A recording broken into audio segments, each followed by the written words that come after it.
Welcome to the Psychology World podcast. I'm Connor Whiteley, bringing you psychology news, articles, and other interesting psychology-related articles. Where I can find the podcast notes and more interesting psychology-related things, and you can get your free 8 psychology book box set at connorwhiteley.net. Now let's get on to the show.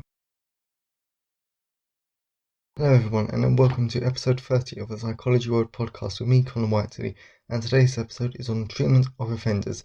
Does this work? Because that's basically what we're looking at, and it's the 9th of May 2020 as I record this on a beautiful sunny day in England. So moving on to the psychology news section, so reading from the British Psychological Society Research Digest, and next week I'm determined to report from the Psychologist magazine because I've had that for a week or two, but as I've told you in the other personal updates, there's been family stuff going on. So let's look at some very interesting articles like this week. So, aspiring to be rich may damage your relationships. Daydreaming about an ideal life. It can be easy to slip in fantasies about wealth.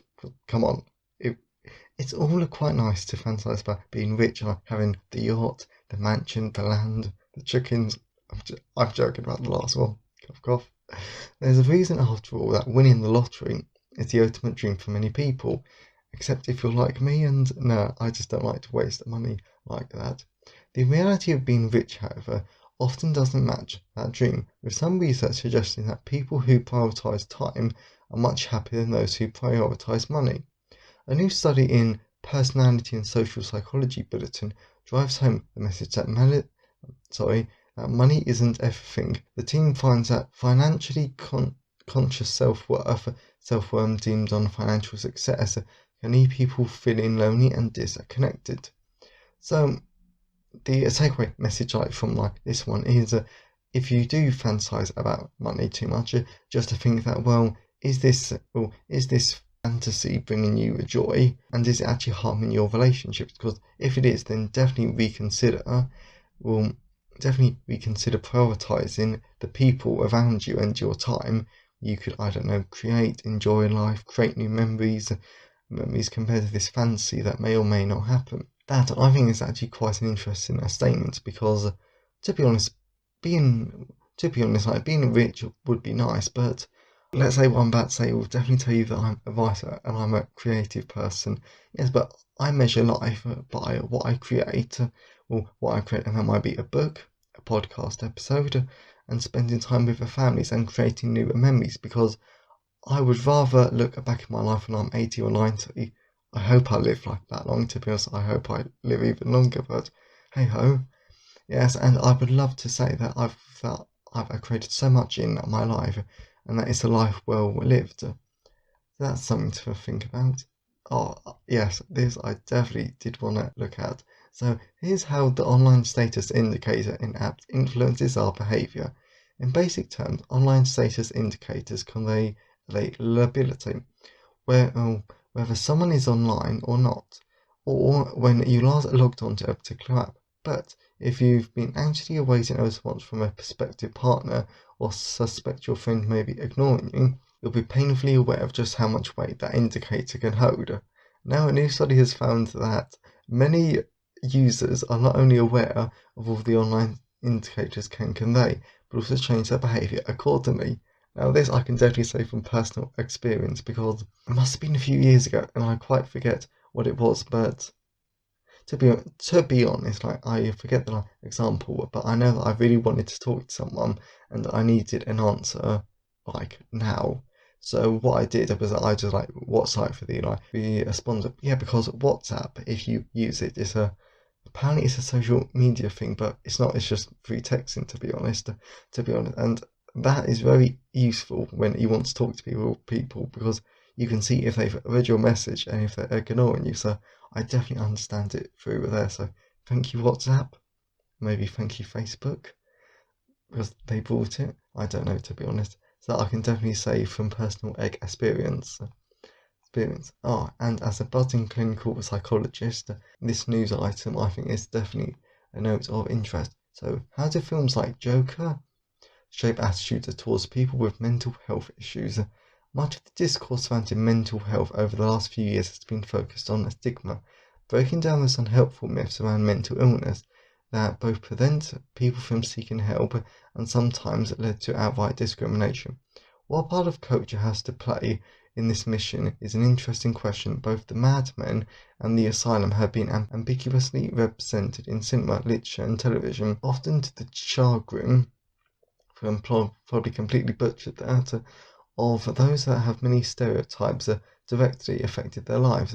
A new study published by, I'm just going to say it, a German network Open has looked at the impact of one specific film, Joker, might have had on prejudice. And this, and I was scrolling through Twitter and Psychology Today, great, well, it's a great magazine, it's a great website that also has a magazine, and they were actually doing a few posts on the Joker, and the research shows that the Joker definitely influences people's decisions about mental health. So there's not a lot, there's nothing cheery you could say about it, except twofold. First of all, when you encounter mental illness in a film, whether it's a book thingy or book, film, or TV program, or whatever, definitely question, is it accurate or has it just been hyped up? And another thing is that even if you do feel like you have a mental health a problem, or you're sad or suicidal or anything, just know that you still should reach out, you still should seek help, because you deserve the help and you aren't alone. So that's the end of the psychology news section, so let's move on to the personal update. So moving on to the personal update. Well, today is a lovely day from Rochester, England, because yesterday was VE Day, which was a lovely day to spend with family. And in case you don't know what VE Day is, it's a victory in Europe. So it's the 75-year anniversary from the end of the Second World War in Europe. So that was quite a nice day. So we sat out in the garden and everything. Yes, but moving on to the more relevant stuff. So I recently. Yes, so the Forensic Psychology audiobook is now available on all the major audiobook platforms. In case you're interested in audiobook, then you can go buy that. Yeah, because that audiobook I actually really like. Yes, you can buy it from Kobo. You can get it for free at your local library and everything. But you won't be able to get it on Audible for a little while because audio is still backlogged. I think I have some 5 audiobooks that are ready to come out on Audible, iTunes, and Amazon.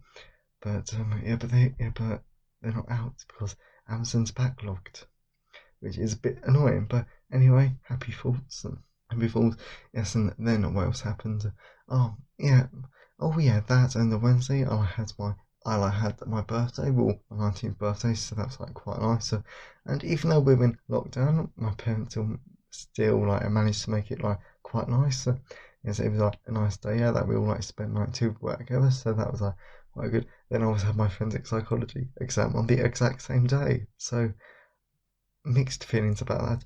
But the reason why I actually wanted to mention the exam quite specifically was it was done online, because of course it had to be because social distancing and all that, and lockdown rules. But I just think it was quite interesting that how far we've come in terms of technology, because it's enabled us to communicate as if we're in the room. Of course, it is a bit different, and it's enabled us to do exams. So I think it'd be very interesting to see what the future's like, because technologies had to radically change, and so institutions had to radically change because of coronavirus. So I think the future will be very, very interesting because of that. And my penultimate note is that I've studied the Elemental Psychology second edition. That's an interesting book to rewrite. Sorry, I'm not revising it. I'm just adding to it and typing up of my notes, because it definitely takes me back to all of those lectures. But it's but I'm enjoying it, and it's a good book so far. Hopefully by the time this goes out, I would have done another chapter, but who knows? But by the time I record the next episode, it definitely be fine. Oh, and also I'm planning to do some mini in-betweeny episodes that would come out on Thursdays, but that that's all about availability of like recording. Like, can I record them before Thursday? And yeah, it's just a bit complicated indeed. But the benefits of lockdown and all your family being in one place, that you get to spend more time with them. So you've got to focus on, so you've got to focus on that. Yes, that, and that there's a new mini section of the podcast today, because today's episode has been sponsored by my brand new book, which is Abnormal Psychology, second edition. So the sponsorship from this book pays for my time, the hosting, and everything for the podcast. So this is the book. So this is Abnormal Psychology, second edition, available on Amazon and all major ebook stores. So, do you want to know the causes of depression? Do you want to know how mental conditions are treated? Do you want to know about anxiety and its different types? If the answer is yes to any of these questions and more, then this is the book for you, as you'll learn about clinical psychology, abnormal psychology, and a lot more in an easy to understand way. By the end of this book, you'll know what causes depression and several other mental conditions, and how they're treated and more. Buy today to read about this truly interesting topic.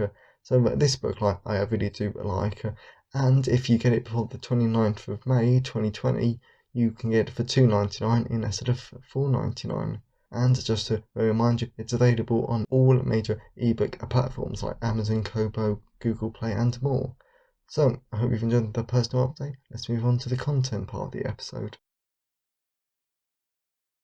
So moving on to the content part of today's episode, we're going to be talking about one of my favourite sections of, I always say this though, one of my favourite parts of forensic psychology in terms of treatment, because the public tend to believe, and to be honest, you probably do, believe that treatment of offenders does not work. So you just throw them away, because what's the point of treating them if nothing works? But this is the thing about treatment. Some of it does work.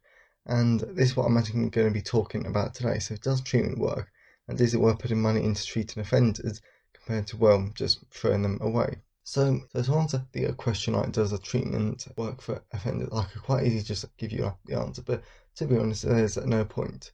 So first thing that I actually do want to look into is, do harsher prison sentences work? Because to be honest, they actually don't, because there's actually some very interesting studies that show that harsher prison sentences and capital punishment actually don't work whatsoever. And there's one study in Canada actually shows that it actually increases slightly. So criminals are more likely to reoffend because of harsher prison sentences, which just means that it's all about rehabilitations. So something that I actually said in this extract from my book says that, meaning that our politicians shouldn't be shouting and screaming, demanding harsher prison sentences, because they actually don't. And this just emphasises that politicians don't follow the research, they just want the public to like them. So this is, again, politicians wanting to do this for political favour instead of for the benefit of society, because for the benefit of society you would focus on rehabilitation, because that leads to a decrease in offending, which is better for society. But that's just one thing. Yes, so now I'm just going to tell you the results of a few studies, just to emphasise my point. So Hood 1996 found no relationship between serious crime and capital punishment had been found across different nations. So serious crime did not decrease as capital punishment went up. Basically, there's no relationship, that study found, but the results did differ by countries. And Grenier, Ginny, and Colton 1999 showed that Canada's longer sentences actually increased re-offending slightly, which I just think that one study should be highlighted, to be honest, because if that study shows that longer sentences don't work, then surely that definitely supports the emphasis on rehabilitation. Now I want to talk about the effectiveness of a treatment. So to be honest, intervention and treatment are largely unsuccessful, because for treatments to work, trained staff must be used and appropriate programs must be used. But the problem with this though is because of budget cuts and everything, some prisons are actually going to have to get contractors in who are cheaper, and typically they don't deliver as high a quality of a treatment. Yes, that's what some of the research says.